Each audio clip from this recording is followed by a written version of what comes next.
शहर के पास ही तापुन नामक एक छोटे से गांव में मोहन और उसकी पत्नी गीता अपने दो बच्चे रीना और रमेश के साथ एक छोटे से घर में रहते थे।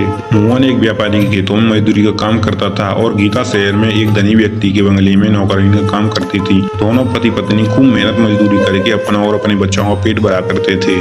हालांकि गर्मी के समय तापमान 45 डिग्री तक चला जाता था, परंतु इस वर्ष तापमान बहुत अधिक बढ़ गया था, जिस वजह से सीतापुर गांव के लोग बहुत ही दुखी थे। दिन का समय और रात का लोग भयानक गर्मी से परेशान थे। इस वर्ष तो बहुत अधिक गर्मी पड़ी है। इतनी भयानक गर्मी के कारण घर से निकलते ही पसीना पानी की तरह बहने लगता है। इतनी भारी गर्मी में तो काम पर भी जाने का मन नहीं करता। न जाने इस वर्ष की गर्मी कैसे कटेगी। चलो, अच्छा मेरा काम का समय हो गया, मैं काम पर जाता हूँ। मोहन मजदूरी करने चला जाता है। इधर रीना और महेश गांव के एक सरकारी स्कूल में पढ़ते थे। गीता महेश और रीना को स्कूल छोड़कर अपने काम पर चली जाती है। उस बंगले में सेठ धनराम और उसकी पत्नी सुमित्रा अपने दो बच्चे मोहित और प्रिया के साथ रहा करते थे। अरे गीता आ गई, तू शाम तक अपने सारे काम निपटा लेना। पता है ना, आज प्रिया का जन्मदिन है और तुम्हें शाम को घर सजाने में मेरी मदद करनी है। अच्छा मालकिन, मैं पहले घर के सारे काम निपटा लेती हूँ, फिर मैं आपकी घर सजाने में मदद करूँगी।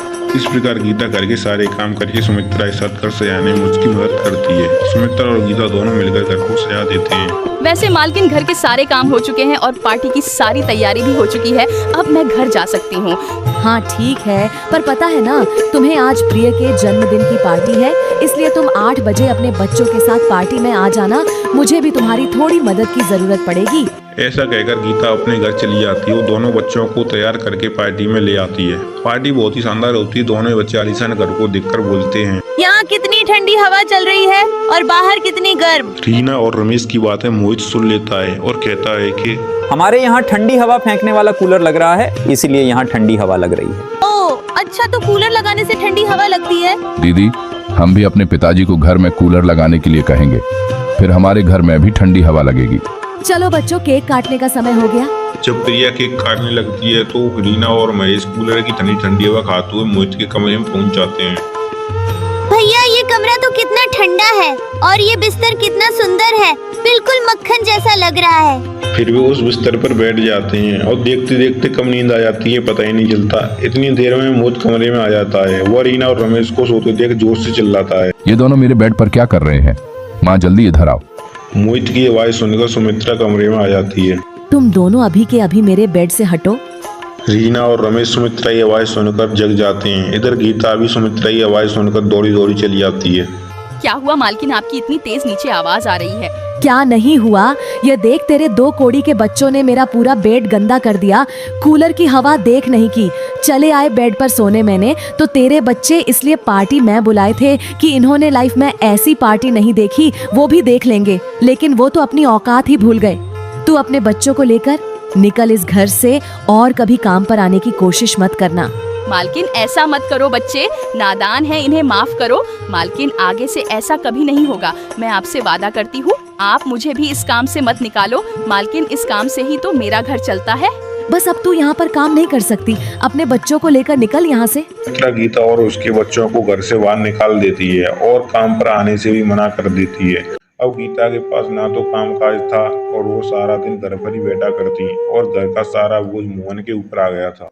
हे भगवान, आज तो घर में खाना भी नहीं है, मैं खाना कहाँ से लाऊं? मेरे पास तो पैसे भी नहीं है। जो पैसे मोहन जी को मिले थे वो तो घर के कामों में खर्च हो गए। मैं तो पानी पीकर सो जाऊंगी, पर बच्चों का क्या? इन्हें खाली पेट नींद कैसे आएगी? आ गए आप। आज घर में कुछ भी राशन नहीं है और आज खाना भी कुछ नहीं बना है। कोई बात नहीं, खाना आज मैं अपने साथ लाया हूँ। व्यापारी के यहाँ आज दावत थी, उसने बच्चों के लिए खाना दिया है। उस रात तो वे सभी खाना खाकर सो जाते हैं। अगले दिन मोहन अपनी पत्नी से कहता है, सुनो गीता, आज मैं व्यापारी से कुछ पैसे उधार ले आता हूँ, जिससे घर का राशन आ जाएगा।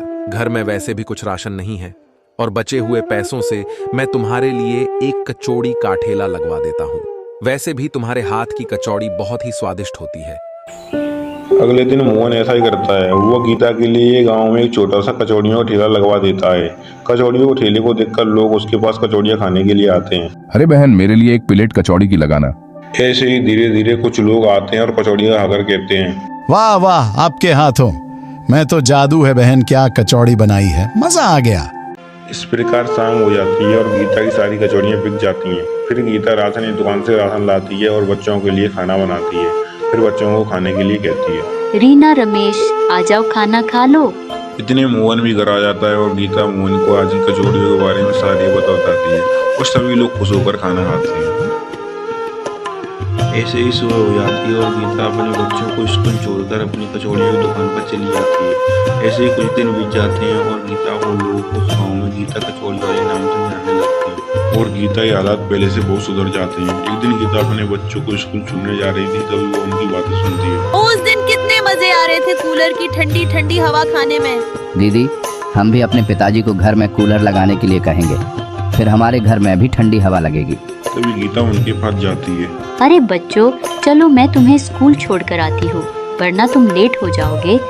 इस प्रकार दिन बीतते जाते हैं और गीता के हालातों में पहले से बहुत सुधार आता है। एक दिन गीता अपनी दुकान पर जा रही थी, तभी उसे रास्ते में एक इलेक्ट्रॉनिक की दुकान दिखती है। उस पर कूलर, पंखा, टीवी इत्यादि सामान रखे थे। तभी गीता को उसमें से एक कूलर बहुत पसंद आता है। अरे भाई, ये कूलर कितने का दिया है? ये 6000 रुपए का है। अरे नहीं, ये बहुत ज्यादा है, मैं तुम्हें इसके 5000 दूंगी, बताओ देना हो तो। दुकान वाला मान जाता है और वो उस कूलर को रखकर गीता के घर ले जाता है और उसे लगा देता है। गीता से पैसे लेकर वह चला जाता है। कूलर की ठंडी ठंडी हवा खाकर बच्चे घूमते हैं। वाह दीदी, कितनी ठंडी हवा आ रही है, मानो जैसे गर्मी की छुट्टी हो गई।